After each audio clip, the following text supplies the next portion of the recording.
Hi అండి, నమస్తే. Welcome to Radhakrishna వంటలు. ఈరోజు మన ఛానల్లో కొబ్బరి బొబ్బట్లు ఎలా చేసుకోవాలనేది చూపించబోతున్నాను అండి. చాలా అంటే చాలా టేస్టీగా ఉంటాయి. మీరు కూడా తప్పకుండా ట్రై చేయండి.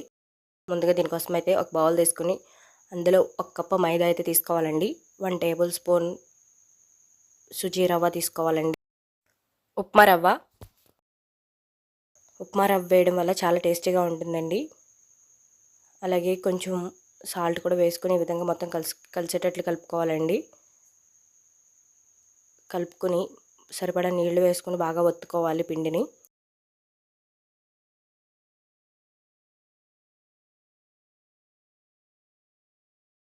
నీళ్లు వేసుకునే విధంగా చపాతీ పిండిలా కలుపుకొని అయితే పెట్టుకోవాలండి. కొద్దిగా 3 టేబుల్ స్పూన్ ఆయిల్ వేసి అయితే ఈ విధంగా ఒకసారి కలుపుకొని ప్లేట్ వేసి మూత పెట్టుకొని నాననివ్వాలండి.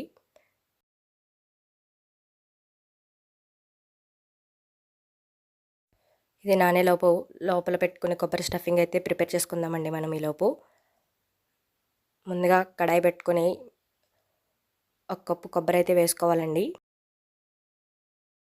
1 కప్పు కొబ్బరికి 1/2 కప్పు బెల్లం అయితే వేసుకోవాలండి. ఈ విధంగా వేసుకుని 2 స్పూన్స్ వాటర్ అయితే యాడ్ చేసుకోవాలి.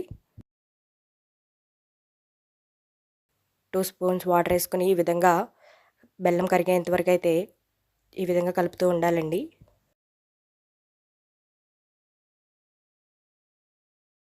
బెల్లం కరిగి దగ్గర పడేంత వరకు కలిపితే సరిపోతుందండి.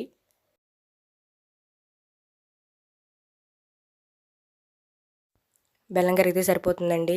ఈ విధంగా అయితే సరిపోతుంది. కొబ్బరి స్టఫింగ్ అయితే ప్రిపేర్ అయిపోయిందండి. ఇప్పుడు బొబ్బట్లు చేసుకుందాం.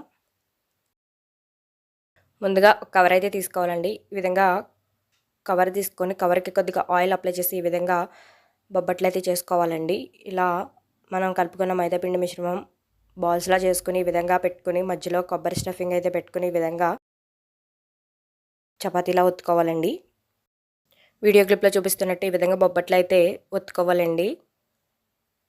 ప్రెస్ చేస్తూ చేయాలి. ప్రెస్ చేస్తూ చేయడం వల్ల సాగుతుంది. మైదా పిండి కాబట్టి బాగా సాగుతుందండి.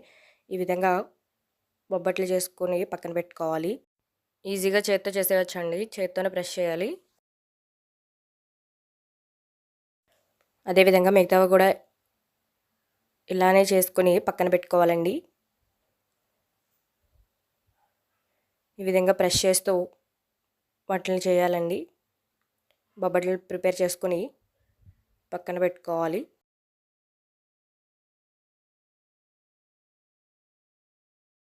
ఇప్పుడు స్టవ్ వెలిగించుకొని అట్ల పెనం అయితే పెట్టుకోవాలండి. పెట్టుకుని కొద్దిగా నెయ్యి అప్లై చేసి ఈ విధంగా బొబ్బట్లు అయితే వేసుకోవాలండి. కొబ్బరి బొబ్బట్లు అయితే ఈ విధంగా వేసుకుని మీడియం ఫ్లేమ్లో అయితే కాల్చుకోవాలండి. నెయ్యితో కాల్చుకోవాలండి. నెయ్యితోనే మంచి టేస్ట్ వస్తుంది. నెయ్యితోనే కాల్చుకోండి. మీడియం ఫ్లేమ్లో లైట్ కలర్ వచ్చే వరకు కాల్చుకోవాలండి. ఈ విధంగా మొత్తం బొబ్బట్లన్నీ అదే విధంగా కాల్చుకోవాలి. చాలా టేస్టీగా ఉంటాయండి. మీరు కూడా ఈ విధంగా ఒకసారి ట్రై చేసి చూడండి. చాలా బాగుంటాయి. చాలా టేస్టీగా ఉంటాయండి. మీకు కూడా తప్పకుండా నచ్చుతాయి. మొత్తం బొబ్బట్లన్నీ ఈ విధంగా కాల్చుకోవాలండి.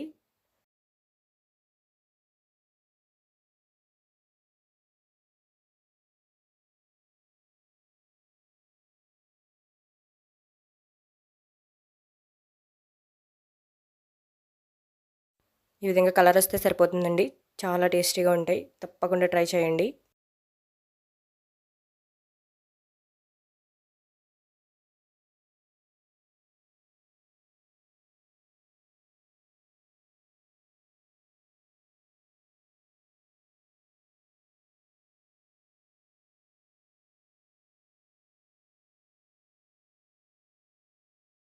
అంతే అండి, టేస్టీగా కొబ్బరి బొబ్బట్లు అయితే రెడీ అయిపోయాయి. మీకు కూడా నచ్చాయి అనుకుంటున్నాను. నచ్చితే నా ఛానల్ లైక్ చేసి, షేర్ చేసి, సబ్స్క్రైబ్ చేయండి. తప్పకుండా మీరు కూడా ట్రై చేయండి.